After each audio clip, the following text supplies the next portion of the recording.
comme gamin, je rêvais vraiment d'y aller voir des anacondas, des piranhas, ces petits poissons qui rentrent dans la péniche, qui s'accrochent là-dedans, que tu ne peux pas sortir. Des parasites qui rentrent, qui pondent les uns à l'intérieur de ton pot. Tu as toutes les saloperies que tu peux trouver dans l'Amazone. Ça me fascinait.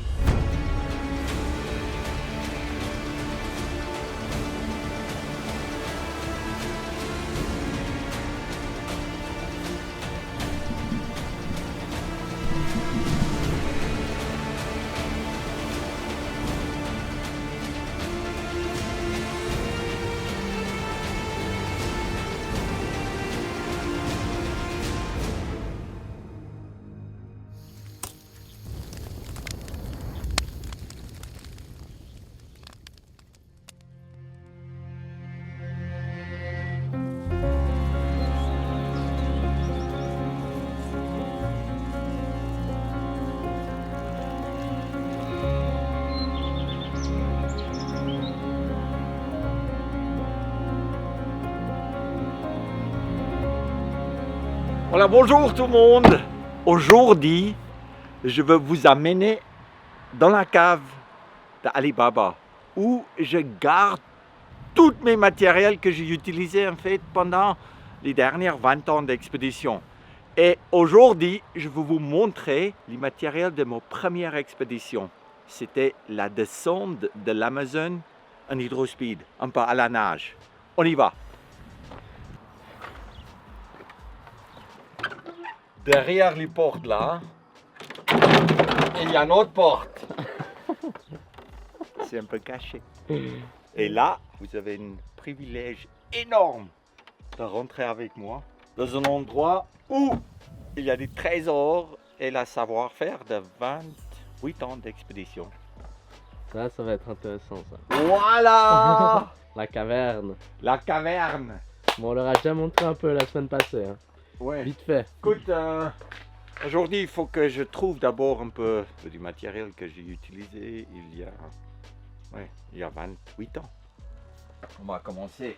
Ça doit être derrière, quelque part. Voilà. La moule.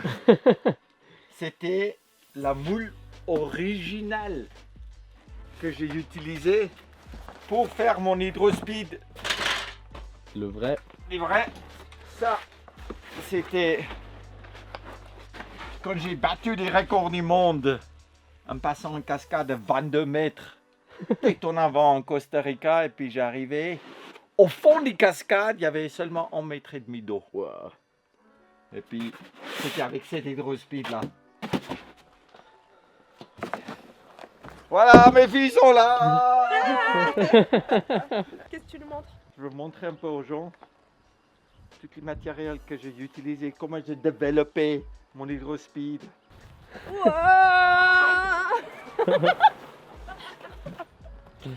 C'était rapide, hein? Attends, t'imagines être coincé comme ça pendant 6 mois en descendant l'Amazone? Non. Pas du tout. Non.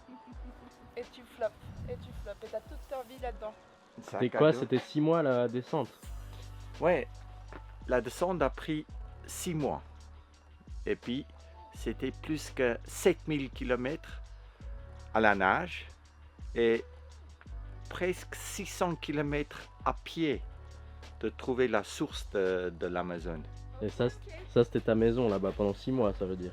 Pendant 6 mois, dans l'Amazone, ça c'était ma maison, mais je vais vous expliquer comment on a fait des compartiments étanches, que je pouvais stocker du matériel pour communiquer, et puis où je mettais mes filets de pêche, l'hamac et tout ça Ok. était installé là-dedans. Tout trouvé alors? J'ai rentré de ma cave d'Ali Baba là, et je retrouvais du matériel pour la première grande expédition que j'ai fait. Et puis ça, c'était la descente de l'Amazone, en fait en hydrospeed, à la nage. Et j'ai sorti un peu mes matériels. J'ai commencé avec cette petite hydrospeed. Tout simplement fait un mousse parce que c'était très léger à porter et je pouvais faire des choses incroyables avec cette hydrospeed. Je pouvais descendre des rivières, des rapides. Mais vite, Bon, quoi, j'ai eu un peu ras-le-bol et je voulais prendre plus de risques. Et c'était là où j'ai commencé à descendre les plus hautes cascades avec les hydrospeed. Après, je voulais vivre un tout petit peu plus une aventure de longue durée. Et je voulais que, en fait, les aventures deviennent un style de vie. Et c'était là où, comme gamin, je rêvais vraiment d'y aller, voir des anacondas, des piranhas, ces petits poissons qui rentrent dans la punus, qui s'accrochent là-dedans, que tu ne peux pas sortir, des parasites qui rentrent, qui pondent les uns à l'intérieur de ton pot. Toutes les saloperies que tu peux trouver dans l'Amazone, ça me fascinait. Et je voulais aller vivre ça de tout près. Et c'était à ce moment-là que j'ai commencé de changer un peu la forme d'Hydrospeed pour faire quelque chose un peu plus long, que je pouvais nager sans vraiment me fatiguer. On a fait un moule avec ça. À la fin, je moulais mon premier Hydrospeed avec 2 amis en Suisse qui étaient là pour moi. C'était Steve Ravusson et puis avec Yvan Ravusson. C'est eux qui ont dit, mais écoute, ce type il est fou, mais on va l'aider. J'ai eu pas un centime, j'ai eu très peu d'argent. J'ai eu juste une idée qui était un peu crazy, comme on dit. J'ai pas eu de l'argent de le payer, mais eux ils ont mis leur temps et tout leur savoir-faire pour construire cet Hydrospeed-là qui était des produits finaux. Avec cet Hydrospeed, j'ai resté jusqu'à 10 jours dans la fleuve sans sortir. Couché là-dessus, dormais là-dessus. Et ça, c'était vraiment tout ce que j'ai eu. C'était ça. Ta maison, pendant combien de temps? Ça, c'était pendant 6 mois. Je restais là-dessus. Dans l'Amazone? Dans l'Amazone, ouais. Belle baraque? Ouais, c'est super. Et puis, parce l'Amazone commence à presque 6000 mètres d'altitude. Et j'ai grimpé pendant un mois. Je traversais les Andes. J'ai commencé dans le Pacifique. Je traversais les Andes. J'arrivais au sommet de l'Amazone, en Mount Musmi. Et là, il fait froid. Tu es sur l'altiplano. Et la neige et la glace fondent. Et c'est là où la première goutte d'eau tombe sur la terre et que l'Amazone est créée. Et pendant 7000 km, j'ai suivi la rivière de la première goutte d'eau jusqu'à la mer. Et en haut sur l'altiplano, c'est sûr, il fait froid. C'est pour ça que j'ai pris une combinaison. Et à l'époque, en boîte en Italie, Cresci a dit, mais on te donne 2-3 combinaisons, on te donne des palmes, et puis ciao, on ne te voit plus depuis 6 mois. Un ami qui était pilote me prit sur un avion en Amazonie, tout simplement parce que je n'ai même pas eu de l'argent de payer pour un billet d'avion. C'était un ami qui me prit un avion parce qu'il était pilote. Cresci me donnait 10 palmes. Et ces 2 palmes-là, c'était pour les rapides. Il y avait 1000 km de rapides à faire. Et je le faisais avec les palmes qui est beaucoup plus court. Il faut palmer depuis l'anche et pas depuis les genoux. Autrement, tu fais que de planter tes palmes dans l'eau comme ça. Et avec les palmes comme ça, tu peux vite te déplacer d'un côté de la rivière à l'autre. Personne n'a jamais traversé avant moi. La rivière était inconnue. Il n'y avait pas encore Google Earth. C'était vraiment la découverte. Et un jour, j'étais canalisé dans la rivière et devant moi, je voyais de l'eau blanche qui partait dans l'air comme ça. Et je savais que devant moi, il y avait une cascade. Je ne pouvais pas arrêter. Les canyons étaient lisses. L'eau m'emportait là-dedans. Et je disais juste, je ne sais pas comment je vais arriver de s'en sortir là, mais il faut foncer. J'ai attaqué cette cascade qui n'était pas très haut, qui était que 6 mètres d'eau Mais en arrivant en bas au fond du cascade, je tombais sur un rocher et j'ai pété mon rotule. Oh. Dans les canyons, rotule pété, où personne ne veut venir. Ouais, là on est un peu dans la merde. Mais comme je dis, c'est que la profondeur qui varie. Mais on va arrêter l'histoire là. Les palmes que j'ai pris un tout petit peu plus loin, c'était des palmes très longues que je pouvais palmer plus lentement, mais avec beaucoup plus de puissance. Parce que les palmes, ils plient presque en deux. Et ça faisait comme une double propulsion pour avancer.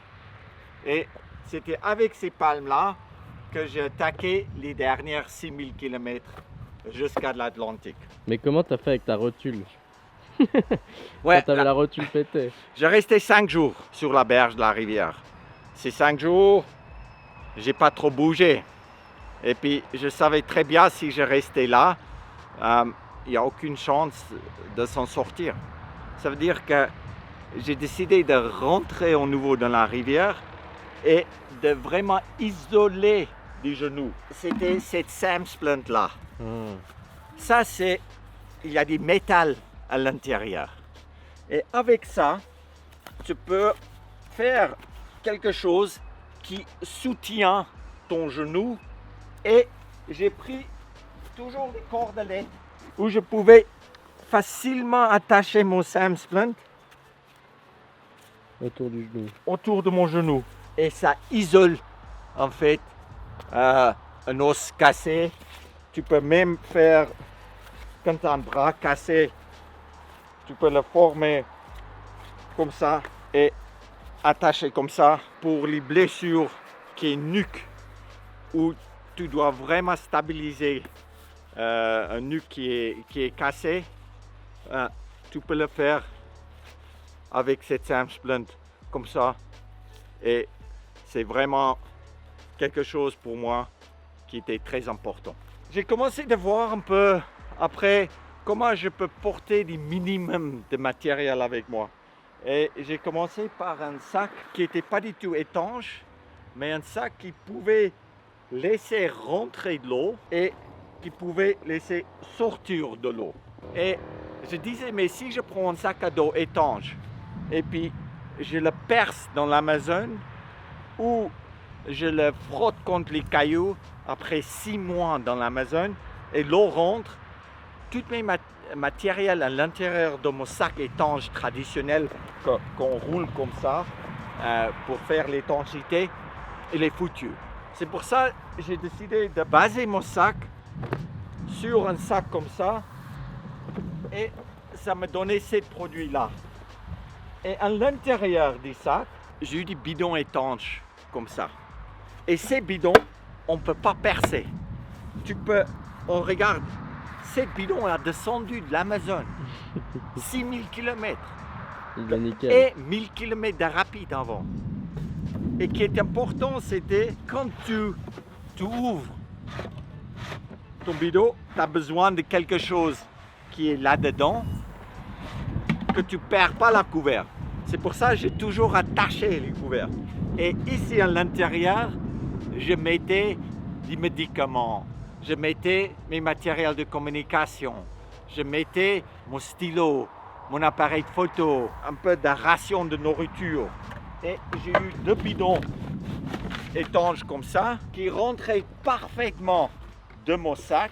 Je savais très bien que tout ce que je mettais là-dedans était à 100% étanche. Même si le sac casse. Même si les sacs cassent, c'est pas grave, mes matériels restent secs. Et je faisais des sacs avec des trous qui pouvaient laisser sortir de l'eau. En même temps, ça c'était, une fois que tu mets ce sac avec tous tes bidons, c'est aussi un gilet de sauvetage. Parce que ça flotte, il y a de l'air qui reste attrapé là-dedans. Et avec 2 bidons comme ça, et puis un petit bidon comme ça, qui était posé à l'intérieur de mon sac comme ça, je savais très bien que même dans les rapides énormes, je j'ai comme un gilet de sauvetage. J'ai pas pris un casque, j'ai pris une combinaison, 10 palmes, un sac avec 3 bidons étanches dedans. Voilà, naturellement aussi, la machette, c'était important pour l'Amazon, pour essayer de construire des cabanes, de faire des pièges, de chasser. J'ai pris 2 machettes qui glissaient à l'intérieur de mon sac, à côté des deux bidons étanches, comme ça. Parce que si on perd une machette que j'ai jamais fait, ou on casse une lame, qu'on a une machette de remplacement. Et simplement attacher comme ça. Après, avec ça, avec un mécanisme qui est autobloquant, on serre, on bloque, on le met à l'intérieur. Je le mettais sur mon dos. Et là, on voit bien qu'on touche avec la tête. Et si tu as la casque, tu peux pas lever la tête. Avec ça, sur mon hydrospeed, dans l'eau comme ça, pendant 6 mois. La période du plus longue que j'ai resté dans l'eau sans sortir, c'était 10 jours. Dormais là-dessus. Et en même temps, si j'étais un peu fatigué, je pouvais me tourner comme ça et enlever mon sac. Et c'était là où je pouvais l'ouvrir et je pouvais manger, je pouvais prendre des photos. Et ça, c'était ma vie. On part de confinement. Là, l'espace est vraiment petit. Et tu mangeais quoi alors? Je mangeais tout ce que je trouvais dans l'Amazon. Tout ce qui bougeait, je bouffais. Et puis, je mangeais beaucoup de poissons.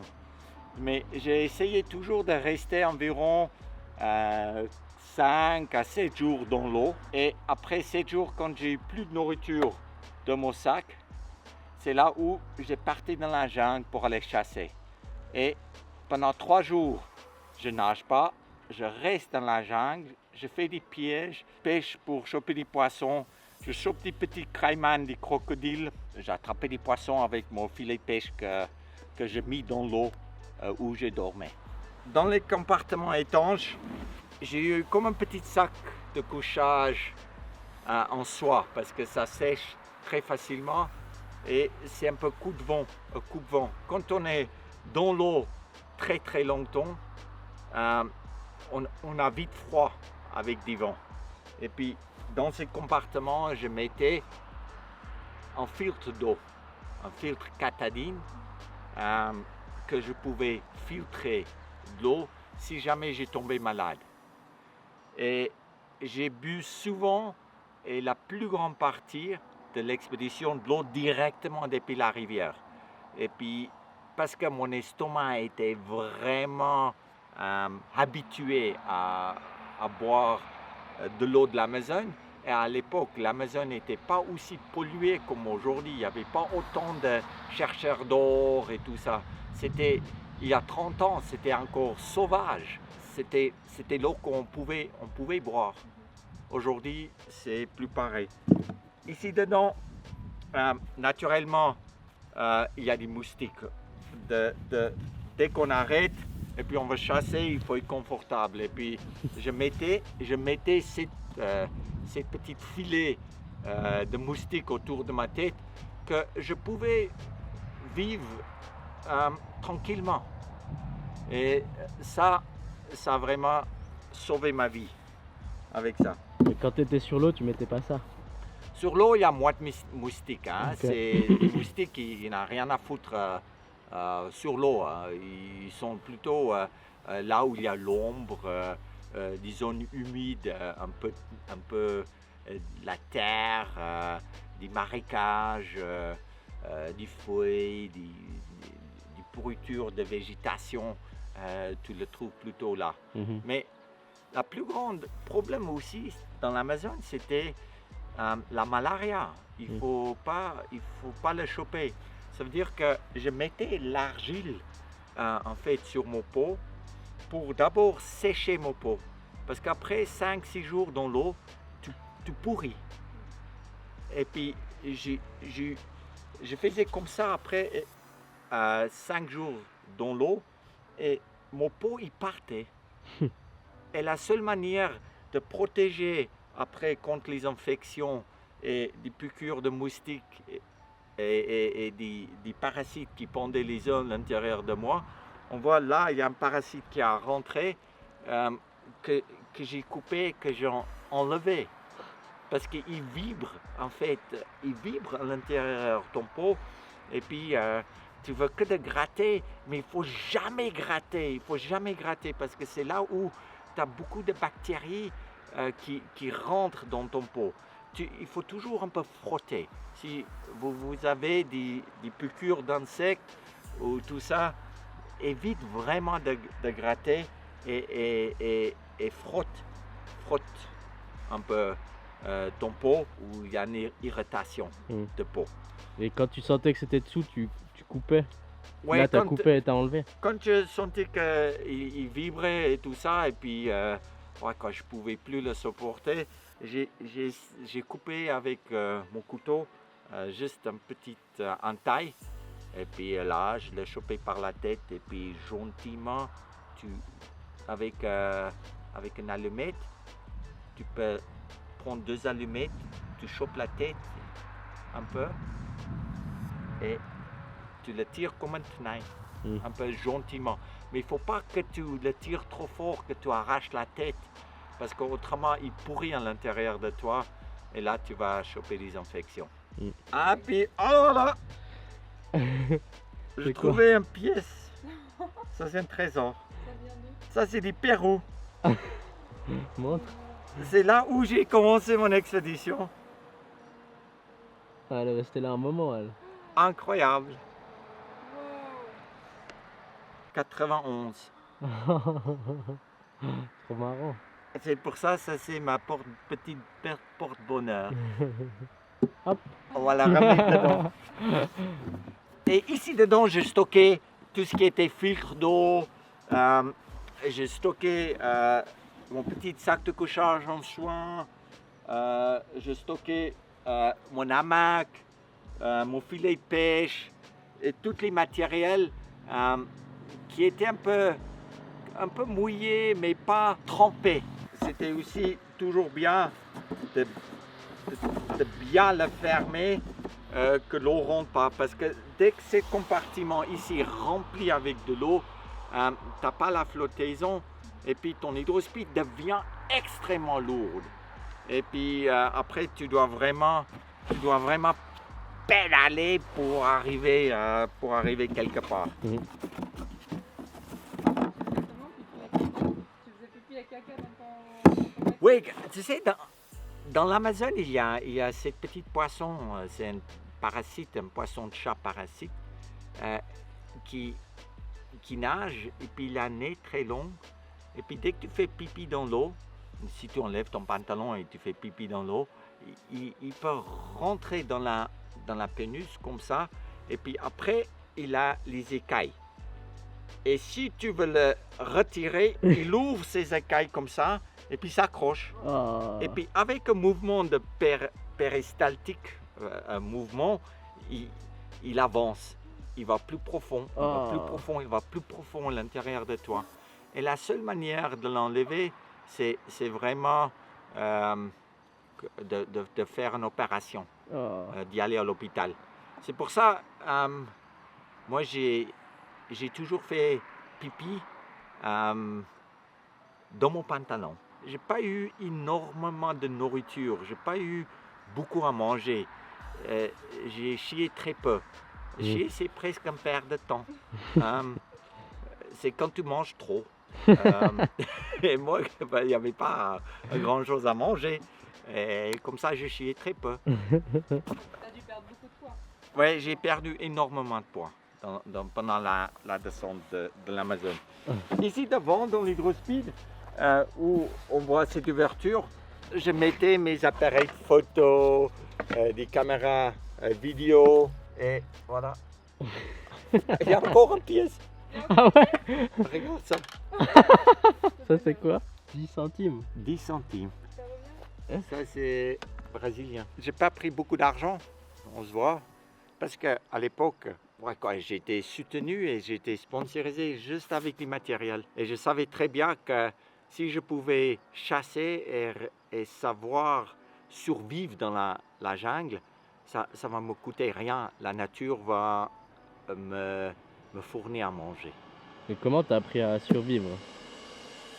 Mais voilà, j'espère que vous avez bien aimé la première partie de la descente de l'Amazone. Pas pour vous faire chier beaucoup plus longtemps, on a décidé de le faire en 2 parties. Et la deuxième partie va sortir mercredi. Comme ça, vous avez le temps de faire quelque chose d'autre. Merci beaucoup. Ciao.